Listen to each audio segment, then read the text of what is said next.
Welcome back, you Washington football maniacs. The Washington Commanders cheat a close shave at Gillette Stadium at Foxborough, but hey, a win's a win, and I'll tell you, there's more positives than negatives. So tonight we're going to chat about who's our studs and duds on the offensive and defensive side of the ball. But before we start, if you're not a subscriber, definitely consider subscribing to Washington Football Maniacs. Man, we are a star show on the rise, so definitely subscribe and enjoy the ride because we have a lot of good content coming your way this season and beyond. So, all right, Greg, let's get into it.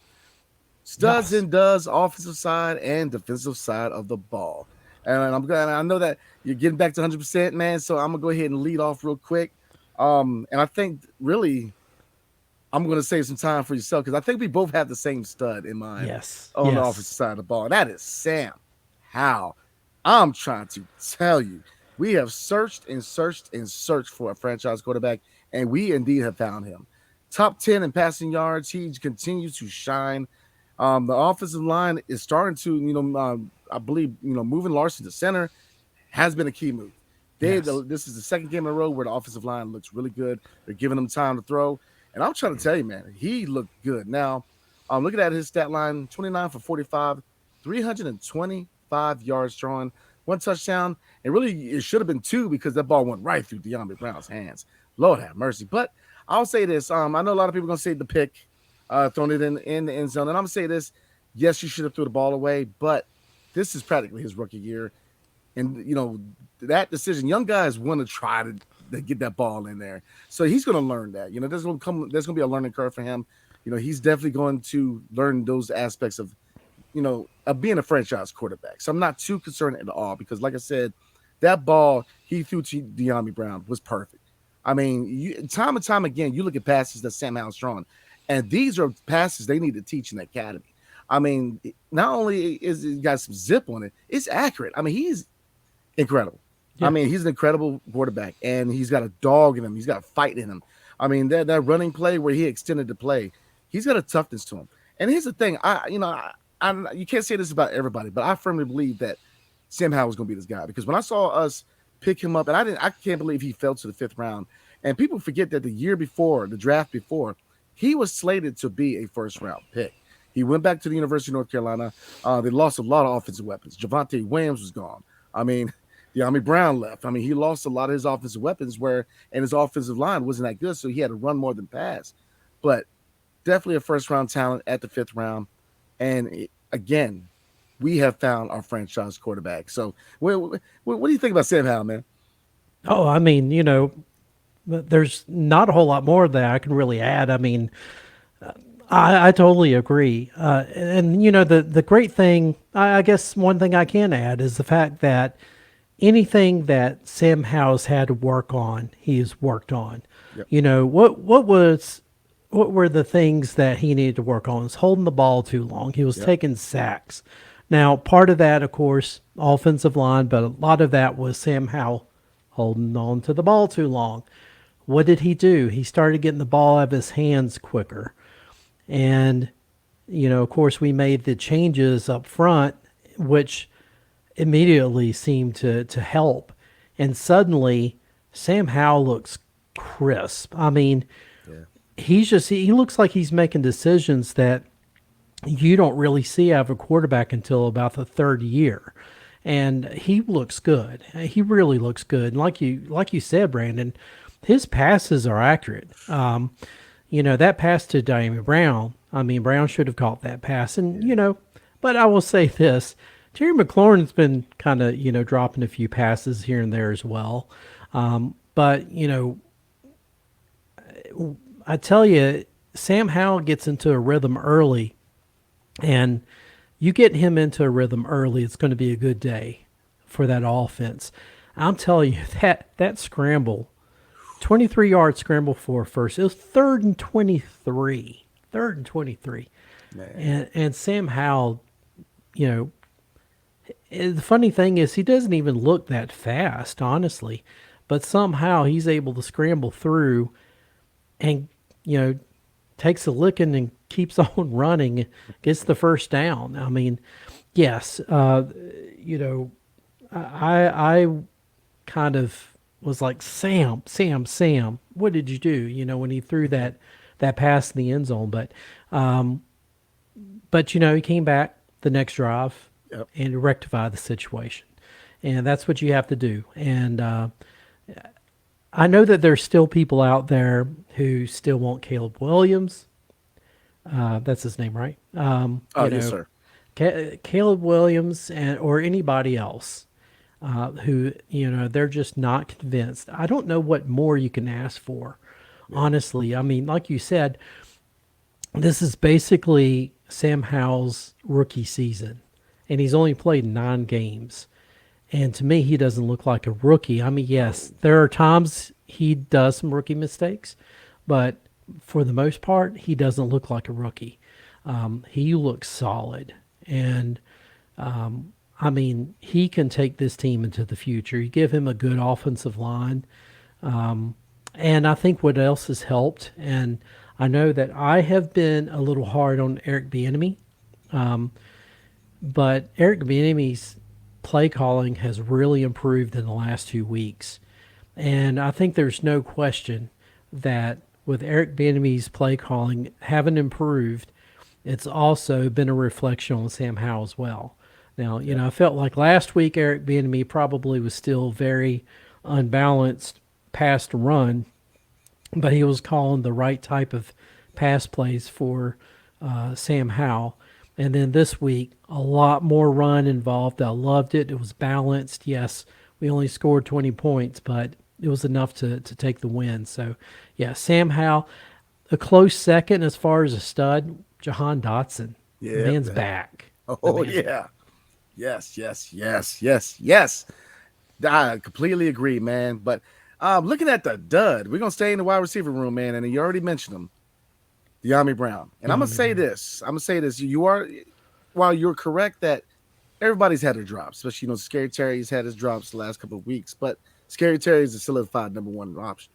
Um, De'Ami Brown, when you're fighting to be that fourth guy, fifth receiver, especially when you look at Byron Pringle, he ain't too shabby. I No, mean, he's not. he looks good. His familiarization with BME's offense shows. He's had some good catches the last couple of games. So De'Ami Brown gets a dud because you got to catch that, man. When you're fighting for, I mean, because look, Byron Pringle plays good enough, man. You could be, is De'Ami Brown really an answer long term?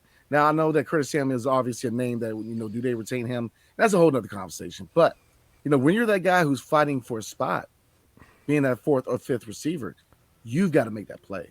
I mean that ball goes right through your hands. When I was playing ball in high school, what did the coach say? If it hits your hands, you should be able to catch the ball. You got to catch that because that's a whole different game. He catches that ball. So we could have went. Dud. It's hard to go duds on the offensive side of the ball because I feel like almost every area of the offense looked good, from play calling to the O line. Brian Robinson a fumble, but it happens. His ball security hasn't really been an issue. Now if it was Antonio Gibson, and then we'll probably just be sitting here like, come on, man, again. but Yeah, that's right. but we'll give B Rob a pass, man. So looking at De'Ami Brown, man, and how he's played this year so far, I mean, who's the better receiver in your mind, De'Ami Brown or Byron Pringle? Well, Pringle, every time that he's come in there, he's done what was been asked of him. Yeah, He's made the plays. He's made the big catches, on third down or whatever. Another guy though, I would say Jamison Crowder has yeah, really, I mean that's probably been the biggest acquisition this season, during the season for Washington, is bringing Crowder back to Washington. Not only in the punt return category, but now that he's getting a lot more calls in the offense, I think you're going to start to see Jaime Brown kind of start to fall in the the roster category a bit, and you're going to start seeing Pringle and Crowder. So yeah, I mean it's I think Pringle and Crowder, they're kind of neck and neck. I like what both have to offer, yeah. and they have a veteran presence in mind that they just get the job done. Yeah, totally agree, man. Totally agree. But I still believe, De'Ami Brown has to step it up. If it goes through your hands, that's not a good look, No, especially considering you guys have history playing together. So that's chemistry right. shouldn't be an issue. So looking at the stud and dud of the defensive side of the ball, I'm going to go ahead and say my stud, he's gotten criticized a lot this year. Obviously, with a similar prospect in the draft being drafted on the other team and Christian Gonzalez, I felt like this was a really good showing by Emmanuel Forbes, almost getting a pick. So that's definitely my stud on the defensive side. I thought that he's responded. He really got involved. He was swatting balls. He really responded, and he had a really good game. This is what I want to see going forward from Emmanuel Forbes. What do you think? Oh, I totally agree. Emmanuel Forbes, this was his comeback game. He played really well, and even Mac Jones after the game, was saying that we were targeting Forbes, and we because we knew that he was struggling, and but he wound up having a great game, and he did. He had a wonderful game, and my Yep. hats off to him. You gotta give him credit. The kid fought hard, and who knows? Maybe Darrell Green did reach out to him, but I'm really happy that he had a bounce back game. So he's definitely a stud. The other stud I would probably say, because I can't just have just one, is KJ Henry for that textbook sack. That was a textbook sack. I don't know what's wrong with the referees, but even Pats fans were like, "Come on." Terrible. What are we doing in the NFL now, man? It wasn't even a hard hit. Especially hitting somebody from the blind side. He could have tagged him, and he didn't hit him hard. And I looked at it, and I think everybody in the stadium, even the announcers, everybody in the universe was like, what are we looking at here? Like roughing the pass is a tackle. I don't know what's going on. They say that there's a directive from the referee or from Roger Goodell to the referees but come on, man, this is football. You might as well play flag. Like, what are we doing? It's a routine tackle. It's not like he hit him with his helmet. He didn't slam him to the ground. That was probably the softest tackle he could have did from the blind side. Yeah. So yeah, I'm with you. Hat goes off to KJ Henry because I think that he's one guy with the departure of Montez Sweat and Chase Young. I'm a little intrigued to see what he can do. But that kind of leads to my duds, man. The defensive line, I'm still wanting more. And yeah, I kind of went with the linebacker group too. I felt that Yes. yes, Jamin Davis with the deflection. I don't know if he meant to, but it hit his hand and deflected. That was a good play. But I think that both the linebacker group and the defensive line, I need more from them, man. I know that losing Sweat, losing Chase, but we were still in this situation with Chase Young and Montez Sweat. I do firmly believe that James Williams and Two Hill, they're gonna be able to make up for the lost ground by losing the two guys because they are key losses obviously, but I think they play good enough to where it's not gonna be that much of a hurt. But I don't know about you, Greg, but I want more from this defensive line, man. I'm looking at Jonathan Allen and Deron Payne. They got to be that force they were, and I have not seen the same effort, the same energy from the defensive line this year, man. They've been grossly inconsistent. What do you think? That first game of the season, if we go back and watch that against the Cardinals, it looked like just a runaway train. Like, that defensive line was in Arizona's backfield almost every single Yeah, play. And I was like, oh man, if this is what we're going to see this year, this is going to be exciting. And then after a while, it's like suddenly we couldn't even get to the Bears quarterback. And suddenly there's no pressure. And we may get a sack or two, and then there's no pressure. It's like, what's going on? And yeah, I agree. It's like there's no pressure. And then, yes, we trade away Montez Sweat, Chase Young. And I expect, okay, there's gonna be a little bit of drop off on the bookends, but still, it's not like those guys are, they work hard. yeah, To both of those guys when they rotate in, have made big plays, and so what's the excuse in the middle? You still have Deron Payne and John Allen, and those guys didn't really. They were largely absent in the game, and so bitterly disappointed. You still got that middle of the line, I mean, you would think that they would kind of pick up the pace a little bit, even if the bookends are maybe not as talented. But I agree with as far as like the linebackers, yeah, I mean non-existent. That 60 plus yard run, and I understand it was kind of a cross thing that the linebackers were supposed to do, and Jamin Davis got picked off, and that was it. Yeah. So the linebackers are just bitterly disappointed. Every time that I feel like that Jamin Davis is I want to like him so bad. I really do. I know. It just seems like he just can't get there. I mean, he just can't seem to get there. So barely disappointed. Linebackers have pretty much been duds this whole season for me.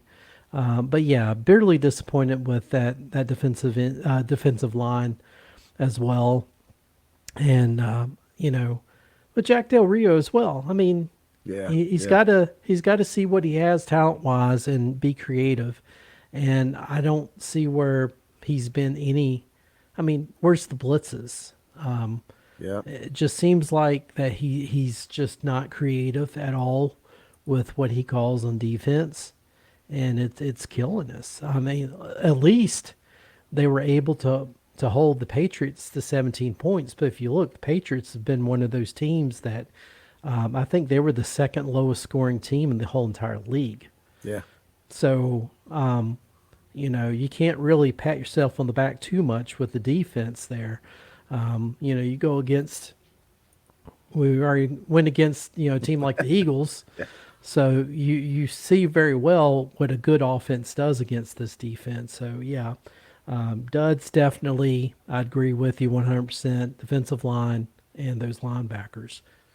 Absolutely. So looking forward, and obviously we're going to do a proper preview for the next game in Seattle, which is going to be a definite test. But kind of looking forward. The next game is at Seattle, 4:25 on Fox. So before we roll, Godfather, you got anything else you want to cover? Just make sure that you don't wake up with a dead horse head in your bed. Right.